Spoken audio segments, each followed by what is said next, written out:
Yes, it enhances the function of antibody or complete the action of, but after activation it has some functions. One of them is lysis of the target cell. Another one, you can see here. No, MSC, no.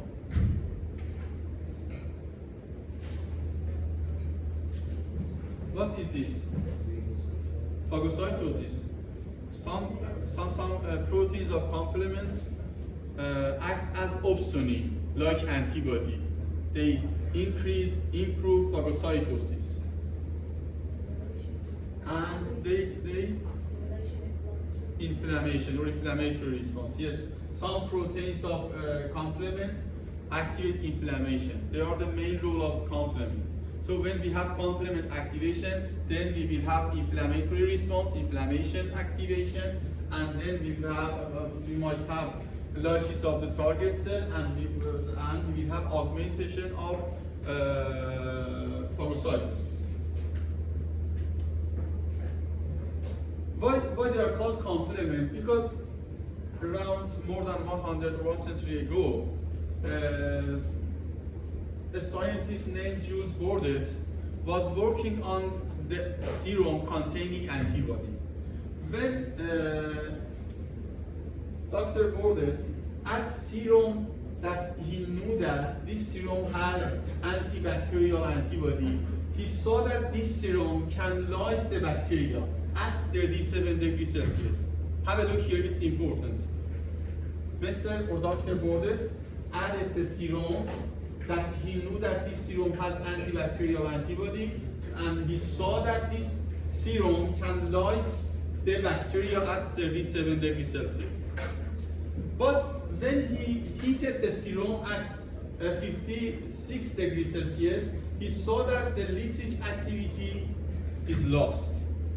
So when the serum is added to the bacteria, we know that the serum has antibacterial antibody. There is antibacterial antibody in the serum. When he added the antibacterial antibody to the serum containing antibacterial antibody to the bacteria, he saw lysis at 37 degrees Celsius. But when he heated the serum to 56 degrees Celsius, he saw that the lytic capacity or the lysis of the bacteria is lost. And we know that the antibodies are heat stable, so this temperature cannot destroy or degrade the antibody. Something else is being destroyed at this temperature. So after a while, he found that there are some proteins in the serum that is completing the act of the complement, the act of the antibody. He found that there are something in the serum that is completing the act of antibody, this antibody. So it named these proteins complements as they complete the action of antibody. He saw this. So we have a serum that is not heated, and it has antibacterial antibody. This serum can kill the bacteria, can lyse the bacteria. But when the serum is heated at 56 degrees Celsius, it cannot kill the bacteria. And we know that antibody is stable in this temperature. Okay? So he finds that there is something in the serum other than antibody and serum without antibody cannot lyse the bacteria. So he finds something that there is something in the serum that is completing the action of antibody or antibacterial antibody. So name these proteins as a complement. So they are indeed they indeed complete the action of antibody. But over time now, we know that complement can become activated by other mechanisms other than antibody. Antibody is one of the mechanisms that can activate complement. Complement proteins, they are in the serum. We have around 3 grams per liter of different proteins of complement in the serum, and we have them in the interstitial tissue, body fluids, okay? and they are a part of innate immune system. They are a part of innate immune system. They work as a cascade system. What does this mean? Sequential. We have sequential activation of them. One enzyme, some of them are enzymes. Some enzymes can activate the next one, the next one can activate the other one. So we have a sequential, a cascade of activation of proteins. And this cascade activation enables immune system to become active exponentially and very fast. Because one protein can activate so many proteins, and then that proteins can activate another so many proteins. So this cascade manner is very important when we need a very fast and exponentially activation of the system. And they are named mainly, not only by a capital C and with a number, C1, C2, C3, C4, they are complement proteins. And we have some other proteins, you will saw them. And now, for example, C3 and C4 are being measured in the laboratory as a laboratory test for the detection of some diseases.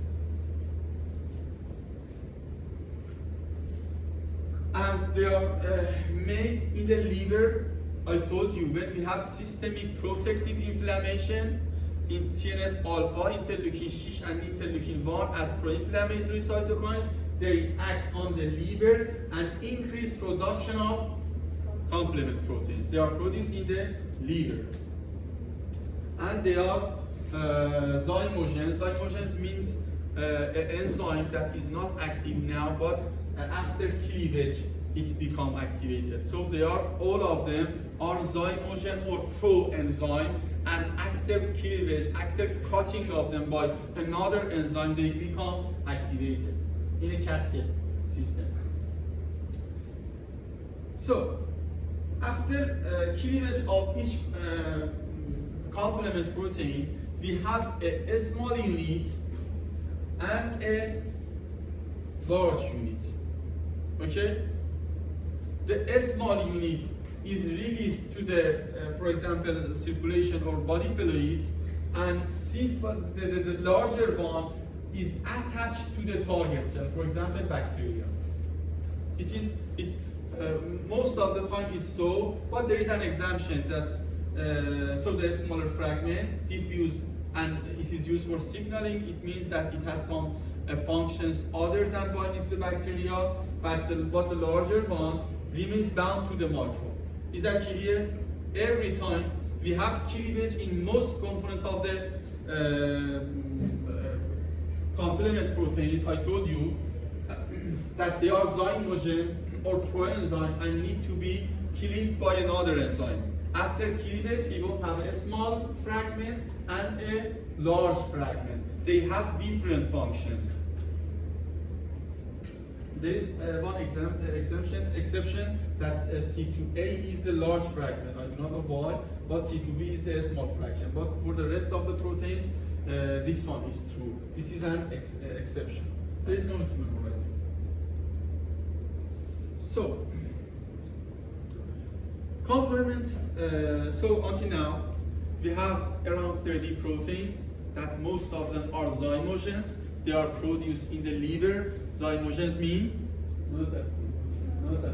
They are not active. How can they become activated? By cleavage, by cutting of them. So we have 30 different proteins that are produced in the liver. We have them in all over the body. Whenever we have bacteria, they can become activated on the bacteria in order to kill the bacteria. Okay? So there are three mechanisms or three pathways for complement activation. The first pathway is called classical pathway, and it is activated by antibody. When an antibody binds to the cell or bacteria, it can activate complement system. Another way is called alternative pathway. I'll talk about it. And another way is called lectin pathway. So, You can see here classical pathway. This one is antibody. By binding of antibody to the membrane of the target cell, we will have activation of some proteins. Okay? You can see here that by binding of, for example, antibody, we will have binding of C1 to the antibody. This one is antibody, this one is C1, the first member of the complement. Then we will have binding of C4 and C2. Both of them are cleaved or are cut. And the smaller parts are released, but the large fragments are bound to the, you can see them here, are bound to the cell membrane. And after cascade of activation, we have some enzymes that finally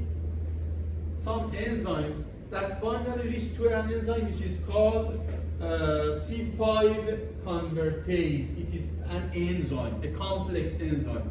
C5 convertase means that it can cleave C5 member of complement. So we have a complex of proteins until now. There is no need to memorize the details of the pathway. In the alternative pathway, we do not need antibody for complement activation. C3 is the starter of this pathway, C3 of the complement. In normal situation, we have a small rate of C3 hydrolysis in the body fluids and blood as well.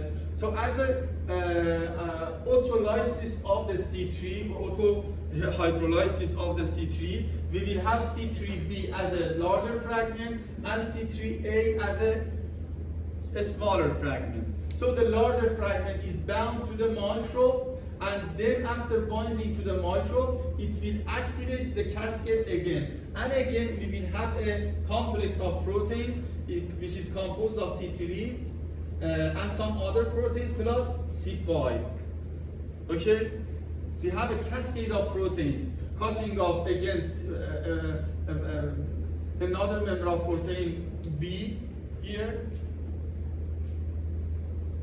and then another C3P, it doesn't matter, you don't need to memorize the details of the pathway. And then another, we have the third pathway is lectin pathway. It is started by a protein which is named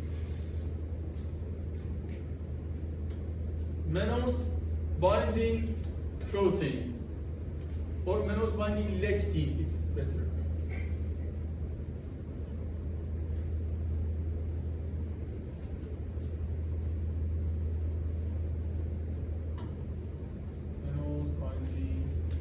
Lectin, MBL. You can see it here. It binds to the mannose that we do not have mannose on the normal, on the human cells. We have the mannose only on the microbial cell wall. So by binding of MBL to the mannose, what is mannose? A carbohydrate, a disaccharide. So it is the membrane, the cell wall of the microorganisms have mannose. And by binding of MBL to the mannose, we will have again beginning of the activation of the cascade. So by three mechanisms, by antibody and two of them without antibody, by autohydrolysis of C3 and by MBL, mannose binding lectin, we have activation of the pathway, and finally we reach a complex that this complex is same for all of them. You can see they have finally C5 activation. And then, let me skip.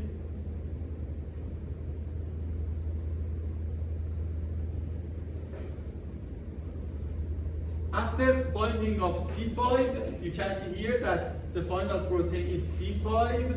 We have addition of some members of the complement that finally the polymerization of C9 on the membrane of the target cell, we have a hole on the cell membrane. Okay, you can see here.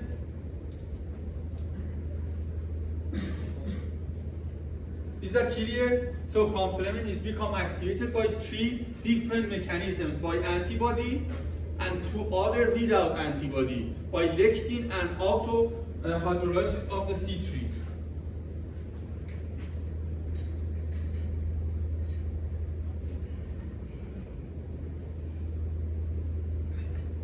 So until now, the final outcome of activation of 3 pathways, and this is called common pathway or the late step of complement, because this is the same for all 3 pathways, for the lectin pathway, for alternative pathway, and for classical pathway. For all of them, this pathway is same, and finally it leads to formation of membrane attack complex. As the name shows, membrane attack complex. They attack to the membrane of target cell and makes hole in the membrane of target cell. And by making hole on the membrane of target cell, we will have, they are the real images. They are holes on the cell membrane. You can see many holes on the cell membrane. What will happen to the cell? Well, it is similar to this, that we have bombed the target cell. Okay? And we have many holes on, when we have many holes on the target cell, the cell will die, and it is called a cell lysis. Okay? Is that clear or not? So one mechanism of antibody is activation of the classical lectin and alternative pathways that finally leads to the polymerization of some proteins in the membrane of protein, which is called membrane attack complex. Okay, membrane attack complex. And by attacking of this complex the membrane of cell, we will have many holes on the membrane of the cell, and this lead to the lysis of the target cell. It is called membrane attack.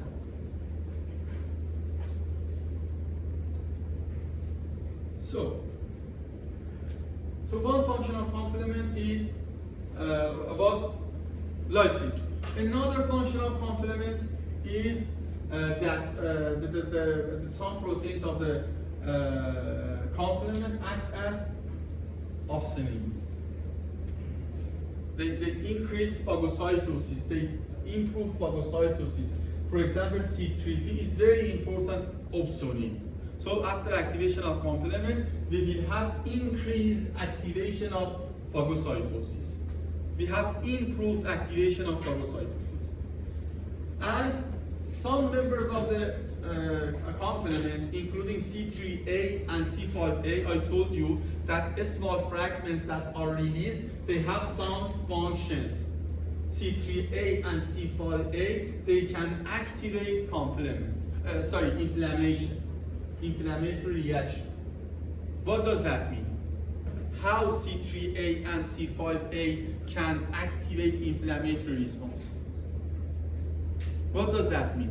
One function of complement is activation of inflammatory response. What does that mean? By activation of cells. Inflammation. Yes, they can activate mast cells and neutrophils. But what does this mean? Activation of inflammatory response. Providing cells for antibody binding.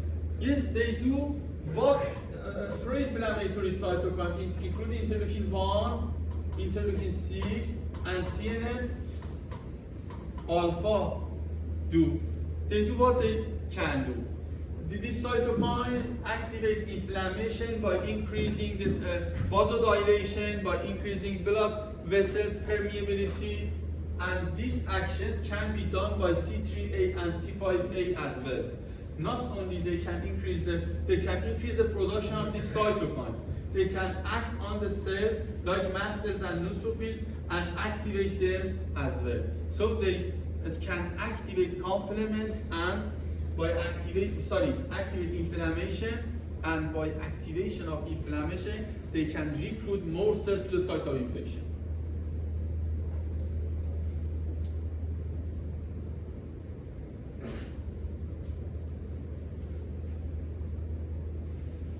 And the final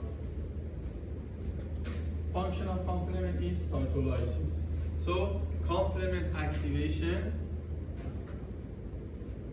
will have 3 outcomes. Lysis of the target cell, bacteria or any cell, which is made by antibody or other pathways, activation of phagocytosis, and activation of inflammatory response. No question? No?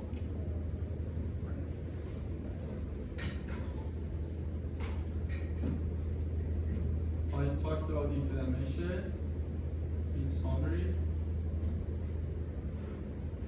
So, there are three main functions of complements, but they are not the only function of complement. Two other important functions have complement activation. First of them is clearance of immune complex.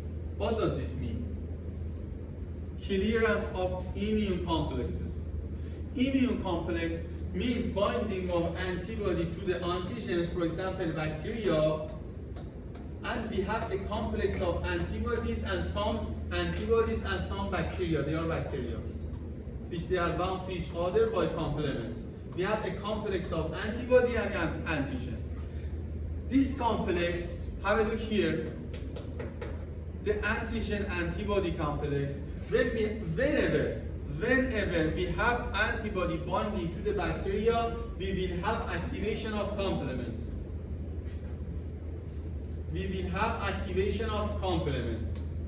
Imagine if we have so many of these complex in the body. Have a look here. This is immune complex. What does immune complex mean? Haji? Over there.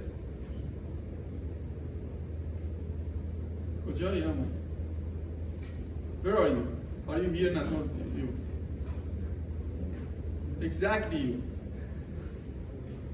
What is an immune complex? This is a question of the exam. You have, I think, 1 week later you have an exam. If you do not study the lectures, the slides during this week, if you leave the slides for the day before the exam or the night before the exam, you absolutely cannot pass the exam. Absolutely. You need to study from now, every day, in order to memorize, and I'm trying to summarize as much as possible.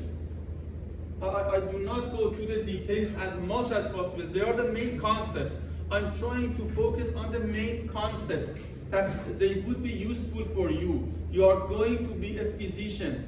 Those lessons are not just for passing the exam and going for the next step. They are needed for your job as a physician. You are going to be a future physician. If you do not know these concepts of immunology, you won't understand the pathology of the disease. They are the main pathology, and I told you, immune system, immune reactions are involved in all diseases.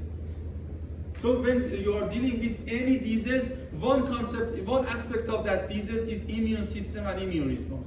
And I'm trying to focus on the main concepts that will help you to understand the pathology of the disease.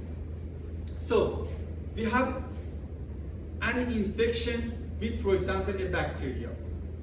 And as a result of infection with bacteria, we have immune complex.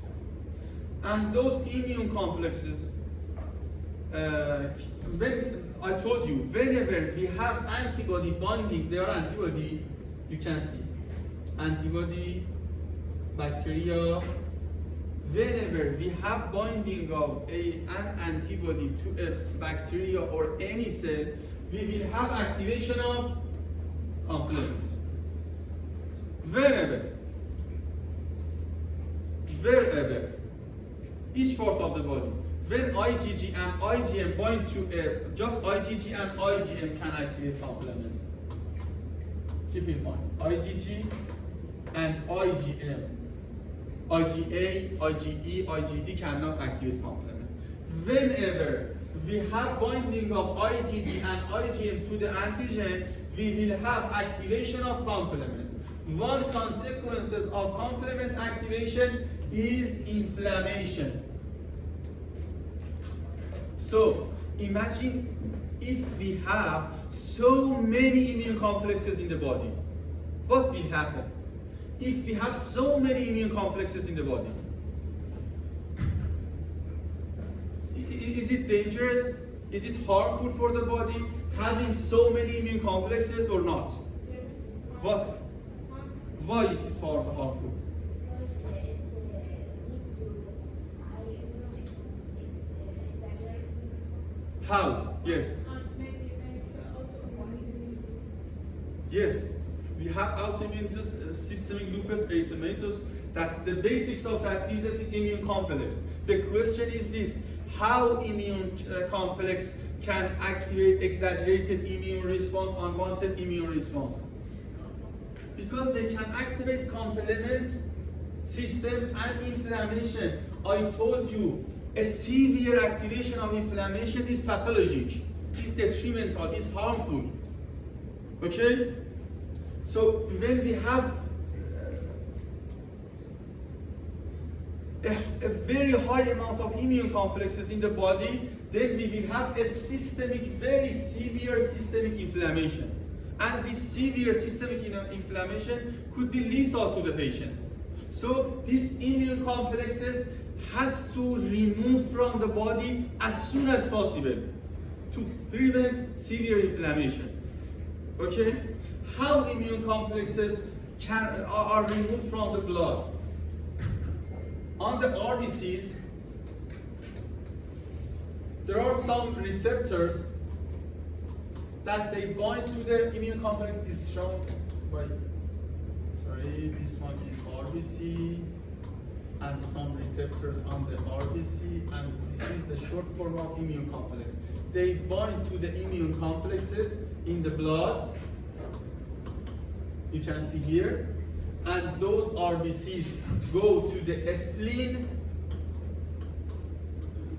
and in the spleen we have some phagocytic cells that bite the RBC and take the immune complexes from the surface of RBC by biting them. So one important function of complement is clearance of immune complex by RBCs, which is mediated by RBCs. I told you that RBCs have one important role in immune system. It is clearance of immune complexes. So whenever we have cell damages, for example, when we have chemotherapy for cancer and we have a severe death of cancerous cell, so many damps are released from the cancerous cell, and it is possible to have immune complex. When we have severe infection with bacteria, viruses, fungi, then it is possible to have a high number of immune complexes. And immune complexes can activate complement, and it is possible to have a severe inflammation. So they have to remove from the body. RBCs in the circulation bind to the immune complexes and take them to the spleen, and inside the spleen we have macrophages that bite the RBCs and take the immune complex from the surface of RBCs. That's why in the blood smear we have RBCs with different sizes. All the RBCs in the blood are not the same size. We have different sizes because this small one is beaten several times by the macrophages of the spleen. And whenever they bite the RBC, they take a small part of the RBC and the cell membrane of the RBC, and then RBC become smaller and smaller, and finally, after, for example, around 4 months, be eliminated from the spleen. So the regular cell small size have the inflammation? No, they have, no, it doesn't mean that. We mostly, one mechanism of the decreasing in the size of RBC is immune complex elimination. There are some other mechanisms as well. It doesn't mean that we have always, the small size doesn't show that we have inflammation. They were involved in inflammation and some other mechanisms. Clear? So, one important function of complement system is clearance of immune complex. Another function of complement system is involved in the B cell stimulation, B cell activation. I'll talk about it in the next slides. Then I'm going to talk about MHC, or activation of adaptive immune system. So complement system have 5 important functions. First of all, lysis of the target cell. The second one, opsonization, facilitating the phagocytosis. The third one is activation of inflammation. The fourth one is clearance of immune complexes. And the fifth one is B cell activation or stimulation. I'll talk about B cell activation in more details in the next slides, next lectures. No question? So you can see this is an immune complex in the blood, and in the immune complex we have complement activation. They are bound to the RBCs, and RBCs go to the spleen, and in the spleen, phagocytic cells including macrophages bite the cells.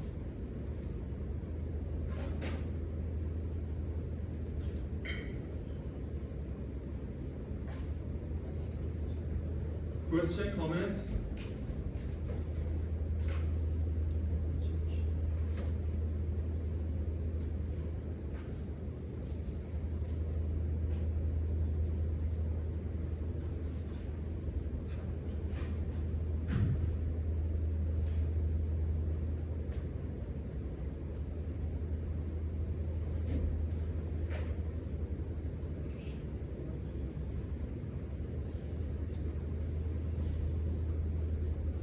So,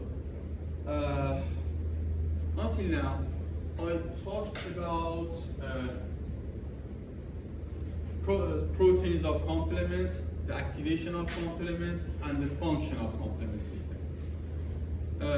For complement proteins, there are some receptors on different cells. They are called receptors for complement proteins. For example, here,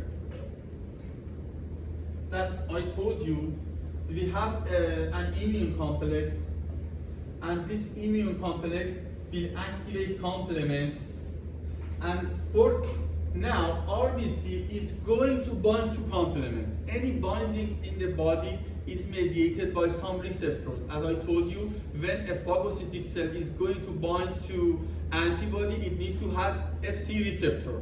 Without Fc receptor, these receptors are like the hands of the cells.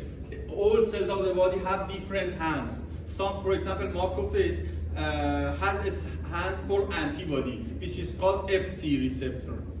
Have some other hands for complement system. They are called complement system receptor or complement receptors, which they are shown by C and R, complement receptors.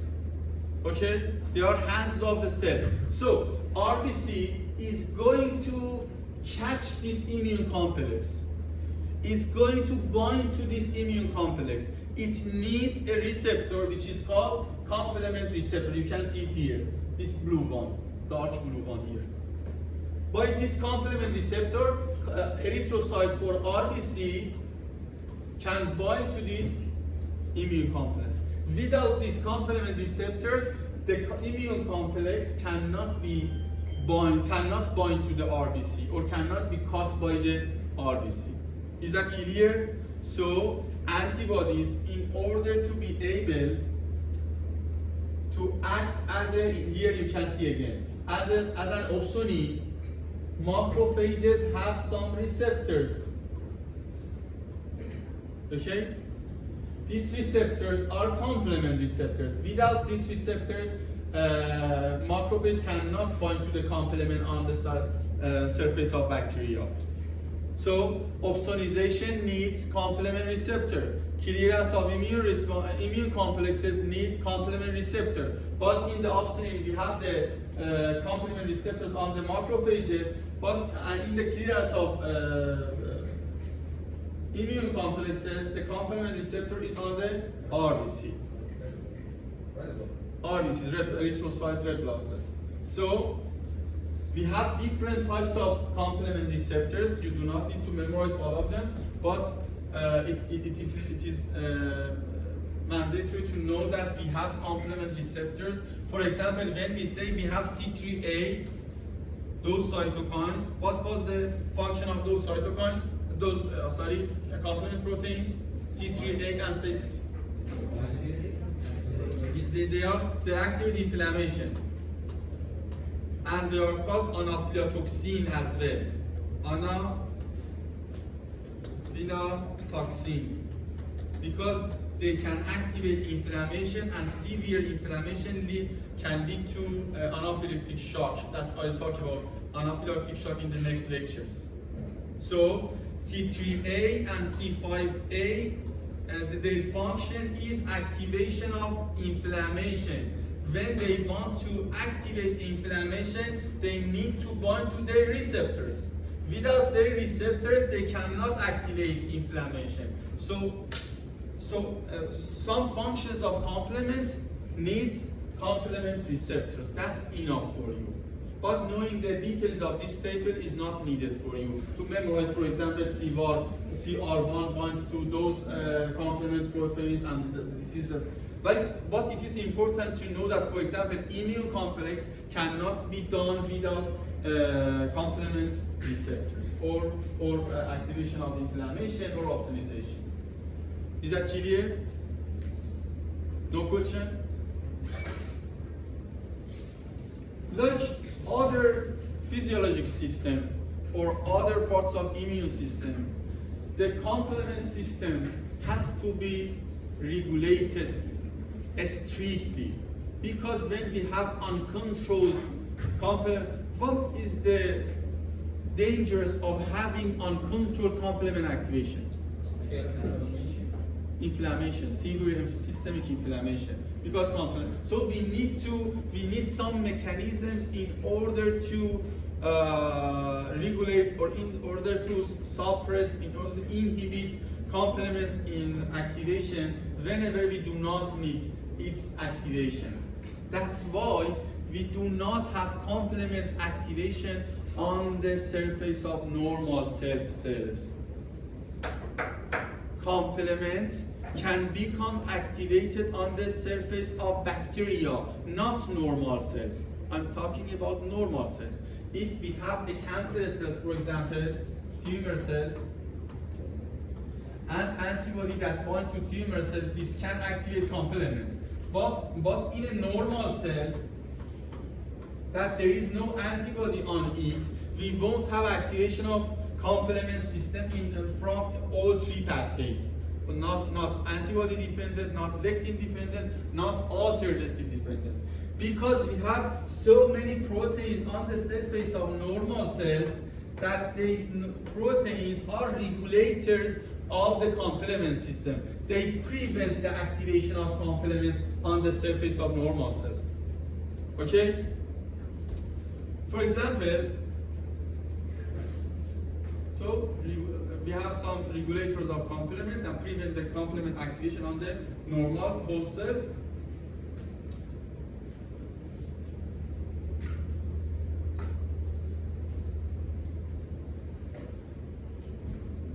For example, this one is called C1 inhibitor. It inhibits C1 of the complement. By inhibition of the C1, we won't have activation of classical pathway. And in the there is a disease which is called hereditary angioedema. It shows a severe inflammation. A patient that have an autosomal dominant inherited disease which they are deficient for C1 inhibitor. People any person that have a deficiency in C1 inhibitor, it has a higher chance of complement activation, and as a result of higher chance of complement activation, we will have a disease which is called hereditary angioedema. This is the importance of complements, knowing the concepts of complement activation and regulation.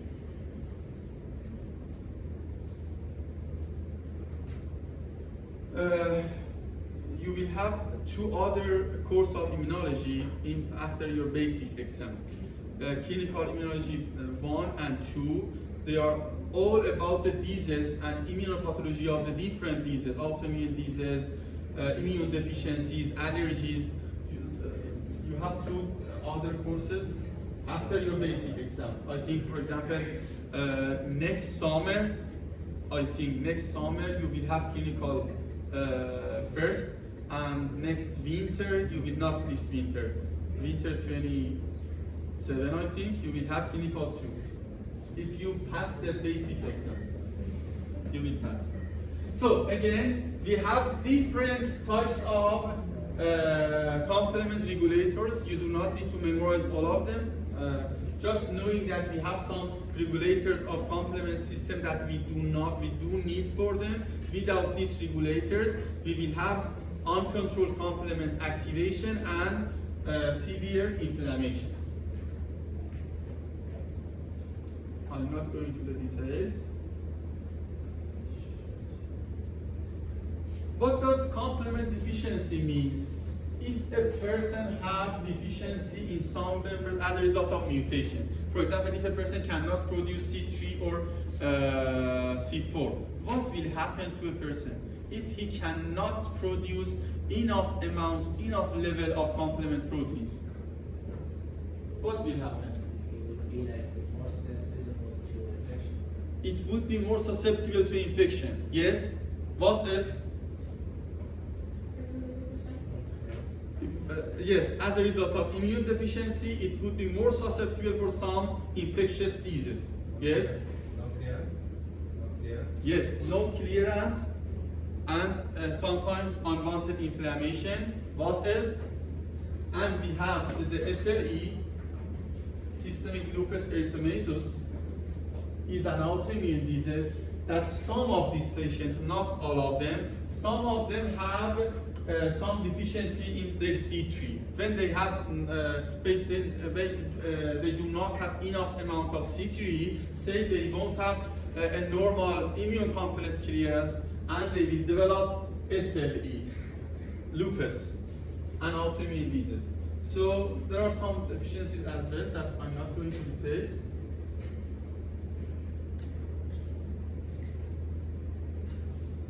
That's enough. I'll see you at 1. No question, no comment?